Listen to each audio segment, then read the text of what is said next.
guys, welcome back to Advanced Bass Fishing, and appreciate you guys swinging by the channel today and checking the video out. You guys, today we're going to be talking about Ned rigs, talk about how to fish them, some tips and advice on it. Unbelievable bass catcher for catching lots of fish, limits of fish. So we're going to dig into that today, and I'm sort of going to share with you guys some things that works for me, ways that I've caught good fish on Ned rigs. So we'll dig into that in today's episode. And also, guys, speaking of Ned rigs, man, if you're looking for some Ned rig accessories, check out, guys, this Cast King Ned rig kit here. This is like unbelievably cool. They got a bunch of different sizes of Ned rigs in here, or Ned heads in here. Cast King makes a bunch of cool stuff a lot of people don't know. I'll put the Cast King link in the description of this video if you guys would like to try one of the Ned rig kits here.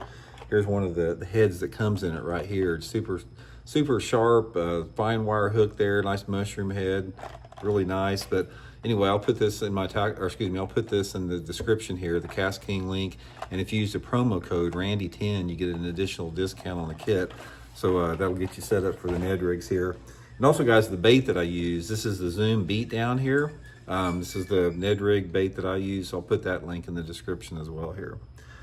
Okay, guys, first of all, one of the things that I'll give you guys some advice on with the Ned rig is make it shorter than what you get it from the factory. It's like this, you know, this is about 3 inches long from Zoom, and the I don't have one here, but the one of the God, what's the name of it? The Z-Man makes the famous Ned rig bait on there. It's close to 3 inches long.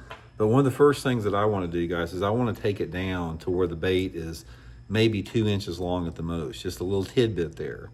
And I learned this from one of my fellow Bridgeford team member, Luke Clausen, Bassmaster Classic winner. He told me about the half a Ned years ago, and that's what this sort of is. It's a downsized Ned rig.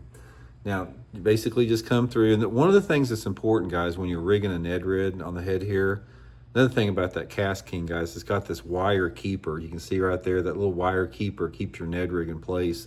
Another reason I really like it. When you're threading your Ned rig on, it's very important to go perfectly straight through it. And you want this bait setting perfectly straight on the jig head. So a lot of times, you know, you may have to tweak it a little bit as far as getting it. You don't want the tail to be going up or down. You want it as straight as possible, just like that. So take some time to thread that on correctly. Make sure you go right to the center, and make sure you come through at the appropriate place to make the bait straight. Now, there's a little bit of a learning curve here, because if you've never rigged a Ned rig, especially like on that Z-Man model, if you come out too soon with the hook, or if you come out too late, it's going to make the worm crooked. So it takes a little bit of practice to know right where to come out to get the bait as straight as possible like that. So that's the setup with it. Another thing with the Ned rig that's going to help you guys out, use the lightest line possible. I use 6-pound test Seaguar Vizex fluorocarbon with all my Ned rigs, and I just get a lot more bites with 6-pound test more than anything else. And you fish a Ned rig the same way that you fish a shaky head. There's no difference. It's like when I'm fishing a Ned rig, you know, I'll just throw it out there like that, let it hit the bottom, and I'll shake it a little bit in one spot, and then I'll just pull it. This is the same way I work a shaky head.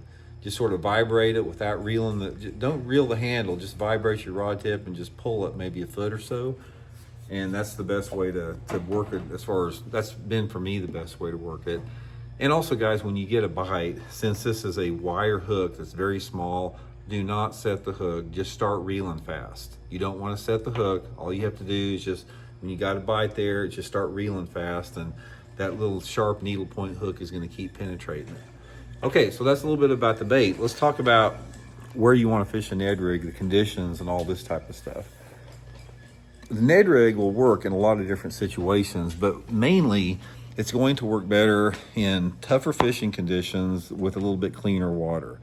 It's a finesse bait. It's a tidbit. So this is the type of bait that you go to in tough fishing conditions. Clear water, bright sunny skies, not much wind, things that normally keep bass from chasing a lure. This is when you want to use a Ned rig, when the fish are not in a chasing mood.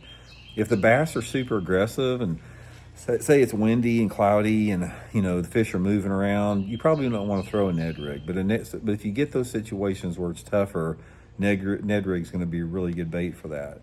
Now, I say that Ned rig is a limit getter or catches a lot of smaller fish, and it does, but it also catches quality fish. And there is not, in my opinion, there's not a better bait to catch big smallmouth than on a Ned rig. The biggest limit of smallmouth I ever saw caught in my life was from our son Owen. He was in the back of the boat with me up at Lake St. Clair, and we were practicing for an FLW tournament about 6 years ago. And I gave him a Ned rig, and he was just throwing it out the back of the boat. He'd throw it like 20 foot out the back of the boat and just drag it, and he was playing with toys. You know, he was young at the time. He was only like, just in grade school. So he'd be farting around playing, and he'd just be dragging that Ned rig. And about once every 30 or 45 minutes, one would get it, and it'd be a giant smallmouth. He caught 5 smallmouth, a 5-fish limit that day that weighed 27 pounds on a Ned rig. So, and there's been lots of tournaments won on a Ned rig. So the exception to the rule is a Ned rig will get big smallmouth, especially in clear water. Some of the places I like to fish it are on more open type areas with like smoother, slicker bottoms.